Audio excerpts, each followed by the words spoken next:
અહીંયા તમને સ્વયંનો પરિચય આપવામાં આવશે. અહીંયા લખ્યું છે ને હું એમ આઈ, હું કોણ છું.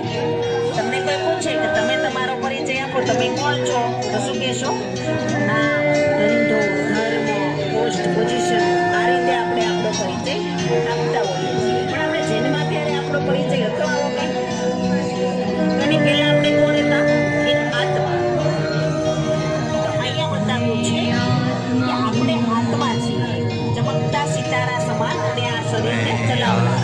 જન્મબાય જન્મ આત્મા પોતાનું શરીર બદલે છે, ક્યારેક સ્ત્રીનું શરીર લે છે, ક્યારેક પુરુષનું લે છે, પણ આત્માનો ક્યારેય નાશ થતો નથી. આત્મા અજર, અમર, અવિનાશી, ચેતનની શક્તિ છે. અહીંયા બતાવ્યું છે કે જો શરીરમાં આત્મા હોય તો તેને જીવાત્મા કહે છે, ને શરીરમાંથી આત્માને લાખો રૂપિયાની ગાડી પડી પણ એને ચલાવનાર જો કોઈ ડ્રાઈવર જ ન હોય તો એ ગાડીની કોઈ કિંમત નથી.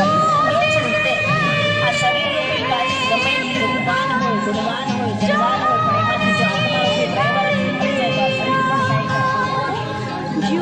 આપણા શરીરમાં આત્માનું એની મધ્યમાં જ્યાં ચાંદલો કરીએ છીએ ત્યાં છે. આત્માનું સ્વરૂપ છે જ્યોતિર્મય બિંદુ, અતિ સૂક્ષ્મ સિતારા સમાન છે.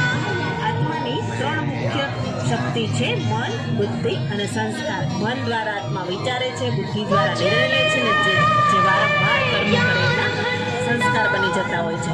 જેમ આપણું શરીર 5 તત્વોનું બનેલું છે ને, આકાશ, અગ્નિ, જળ, વાયુ ને પૃથ્વી, તો એ 5 તત્વોની આપણા શરીરને જરૂર પડે છે. એ રીતે આત્મા છે એ સત્વગુણી છે: ધ્યાન, પવિત્રતા, શાંતિ, પ્રેમ, સુખ, આનંદ અને શક્તિ.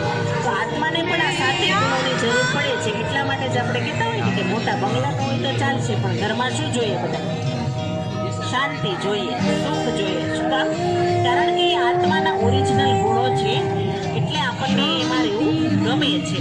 પણ આપણે એને બહારથી મેળવવાની કોશિશ કરીએ છીએ, એટલે નિરંતર મળી શકતું નથી. પણ આપણે સ્વયંના સ્વરૂપમાં સ્થિત થઈએ તો આ 7 ગુણોની અનુભૂતિ આપણે નિરંતર કરી શકીએ છીએ. તો અહીંયા આપણે સ્વયંનો પરિચય મેળવ્યો. આગળ તમને